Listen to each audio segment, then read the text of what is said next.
বৃহস্পতিবার দুপুর 5 ঘটিকায় মঙ্গলারতি ও প্রার্থনা, সকাল 9 ঘটিকায় প্রদর্শনী উদ্বোধন এবং একত্রে সারা দিন ব্যাপী 12টি মহাযজ্ঞানুষ্ঠান, দুপুর 1টা থেকে 3টা পর্যন্ত প্রসাদ বিতরণ, সন্ধ্যায় সন্ধ্যারতি ও প্রার্থনা।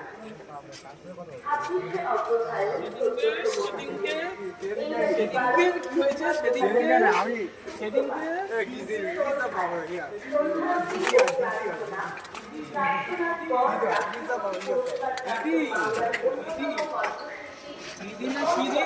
সবই জানা আছে।